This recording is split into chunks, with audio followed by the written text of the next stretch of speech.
షుగర్ని కంట్రోల్ చేసుకోలేని పరిస్థితి ఉన్నట్లయితే పుట్టబోయే పాపకు చాలా రకాల హార్మోన్స్ మీద దాని తాలూకు ప్రభావం ప్రతి షుగర్ పేషెంట్స్ వయస్సుతో నిమిత్తం లేకుండా. Hello sir.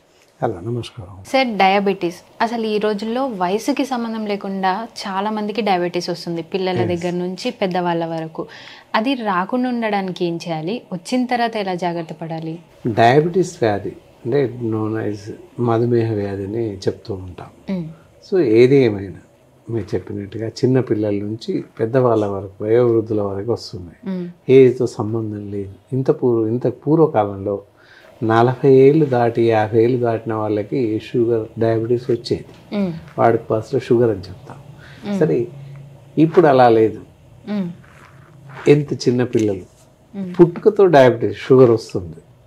పుట్టుకతో డయాబెటీస్ రావడానికి ఒక కారణం, ఒకవేళ మదర్కు ఉన్నట్టయితే ఎట్ ద టైమ్ ఆఫ్ ప్రెగ్నెంటీ టైంలో షుగర్ని కంట్రోల్ చేసుకోలేని పరిస్థితి ఉన్నట్లయితే పుట్టబోయే పాపకు వచ్చడానికి అవకాశం ఉంది. అదర్వైజ్ అక్కడ కూడా రాకుండా జాగ్రత్త పడవచ్చు. అలా జాగ్రత్తలు తీసుకుంటే చిన్న పిల్లలకు వచ్చే అవకాశం లేదు. ఇక అది కాక తర్వాత మధ్యంతరంగా 10 ఏళ్ళు 15 ఏళ్ళ పిల్లల నుంచి వచ్చింది అంటే రకరకాల కారణాలు ఉన్నాయి. రావడానికి గల కారణాలు అడిగారు, రకరకాల కారణాలు ఉన్నాయి. రాకుండా జాగ్రత్తలు, చాలా రకాల జాగ్రత్తలు తీసుకోవాల్సిన అవసరం ఎంతైనా ఉంది. ఇక్కడ రావడానికి కారణాలు చూసినట్లయితే ఇప్పుడు ప్రస్తుతం జీవిస్తున్నటువంటి జీవన శైలి, జీవిస్తున్న జీవన విధానం అపసవ్యంగా అసంబద్ధంగా ఉంది అని చెప్పాలి తప్పనిసరి.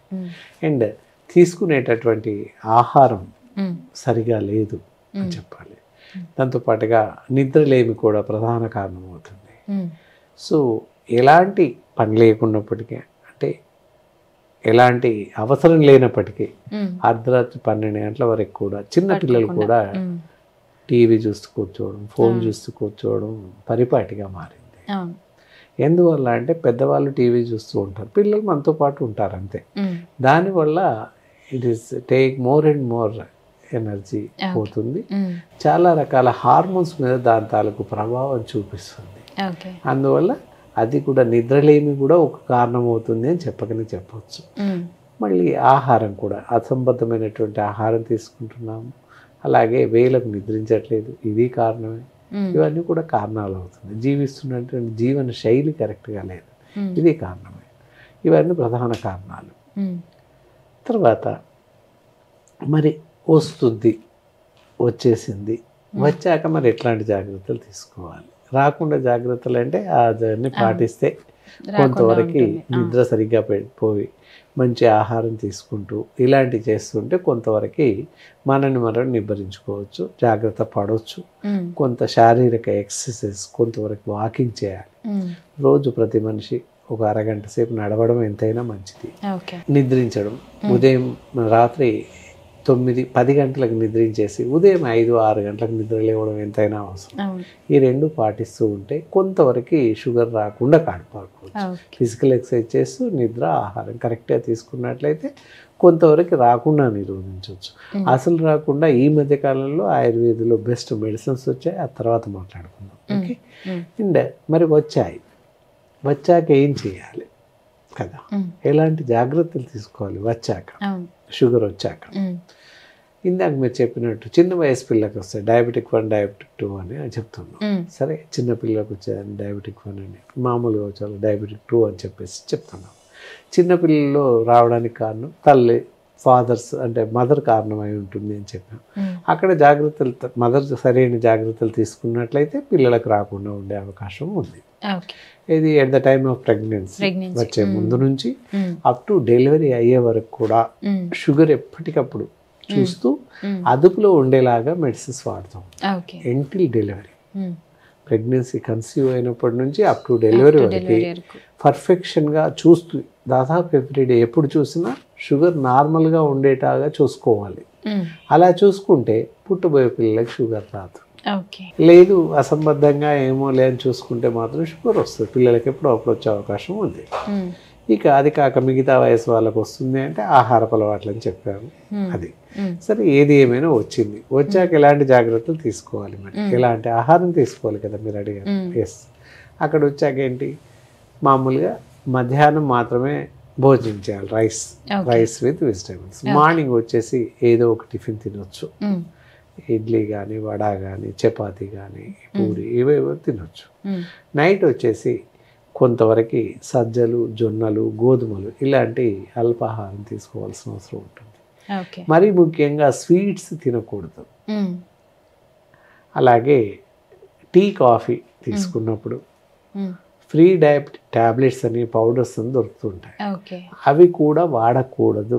ఇంతకుముందు వాడండి అని చెప్పేవాళ్ళం, వాడకూడదు. ఎందుకంటే అలా వాడిన వాళ్ళకు కూడా షుగర్ ఉంటుంది, చూపిస్తుంది. కాబట్టి తీసుకోకూడదు.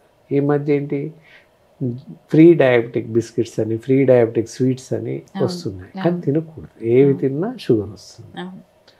అలాగే ఇంకా ఆహారంలో చూసినట్లయితే పళ్ళల్లో అరటి పళ్ళు, సపోటాలు, పప్పాయ, సీతాఫలాలు ఇవి తినకూడదు. మామిడి పళ్ళు, ఈ ఫలాలు అసలు తినకూడదు. ఈ రిమైనింగ్ ఫ్రూట్స్ కాకుండా మిగతా పళ్ళు తినచ్చు. యాపిల్స్ కానీ, జామకాయలు కానీ, అల్లనేరు పళ్ళు, జామున్ అంటారు, అవి తినొచ్చు, నిర్భయంగా తినొచ్చు. వాటర్ మిలన్, మస్కా మిలన్ అవి తినేసేయచ్చు. దానివల్ల షుగర్ ఏమాత్రం పెరగాలి. నాన్ వెజిటేరియన్స్ అయినట్లయితే మటన్, ఫ్రాన్స్ ఇవి తినకూడదు, బాగా గుర్తుపెట్టుకోవాలి. కూల్ డ్రింక్స్ అస్సలు తాగకూడదు. ఎస్, ఇవి మానేస్తూ సరిగా ఉన్నట్లయితే కొంతవరకు షుగర్ రాకుండా ఉన్నప్పటికీ త్వరగా అదుపులో ఉండే అవకాశం ఉంటుంది. మందులు వాడుతూ కూడా ఇవి తప్పకుండా పాటించాల్సిన అవసరం ఉంటుంది. ఈ డయాబెటీస్లో ఆయుర్వేదిక్తో ఎలా తగ్గించాలి అనేది చెప్పండి. ఇక్కడ ఈ షుగర్ వ్యాధి అనేది వచ్చాక ఎలా తగ్గించుకోవాలి? ఆయుర్వేద వైద్య విధానంలో అద్భుతమైనటువంటి వైద్య చికిత్సా పద్ధతులు ఉన్నాయి.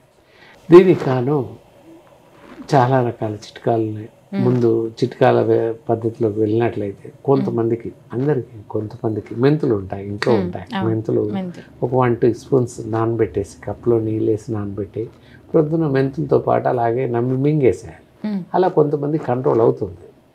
ఇఫ్ నాట్ కొంతమందికి అలాగే కంట్రోల్ అవుతుంది అని చెప్పడానికి లేదు, కొంతమందికి అవుతుంది కొన్ని రోజులు. ఎల్లకాలం అంటే ఇట్ ఈస్ లైఫ్ లాంగ్ కాదు, కొంతకాలం అవుతుంది.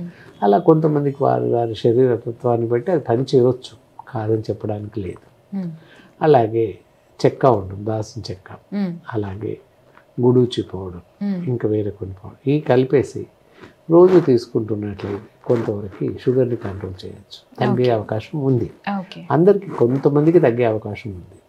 ఇట్ ఈస్ నాట్ రూల్, కరెక్ట్గా పనిచేయాలి. అది ఎలా తీసుకోవాలి సార్? పౌడర్ హాట్ వాటర్లో తీసుకోవాలా? షుగర్ పౌడర్ అదే మామూలుగా దాల్చిన చెక్క, సినామిన్ పౌడర్ ఒక 1/2 స్పూన్, ఒక 1 స్పూన్ వరకు గుడూచి పౌడర్, ఒక 1 స్పూన్ వరకు ఇది నేల తంగిడి, నేల ఉసిరి అన్ని 1 స్పూన్ తీసేసుకొని 1/2 స్పూన్ సినామిన్ పౌడర్ బాగా మిక్స్ చేసి ఒక 1/2 స్పూన్ వరకు ఈ పౌడర్ని ఉదయం సాయంత్రం హాట్ వాటర్లో కలిపి తాగేస్తున్నట్లయితే కొంతమందికి షుగర్ కంట్రోల్ అయ్యే అవకాశం ఉంది.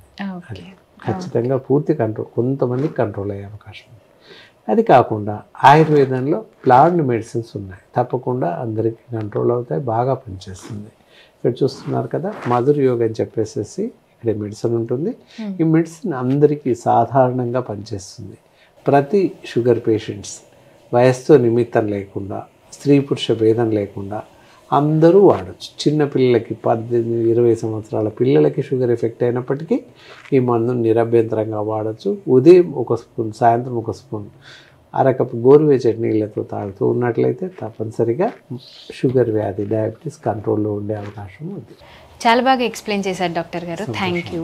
చూసారు కదండి, డయాబెటీస్ రాకుండా ఉండడానికి వచ్చిన తర్వాత ఎలా జాగ్రత్తలు పడాలి అనేది డాక్టర్ గారు ఎంత క్లియర్గా ఎక్స్ప్లెయిన్ చేశారు కదా. ఈ ఆయుర్వేదిక్ పౌడర్ కావాలంటే కింద ఉన్న నెంబర్కి కాంటాక్ట్ చేయండి. Thank you.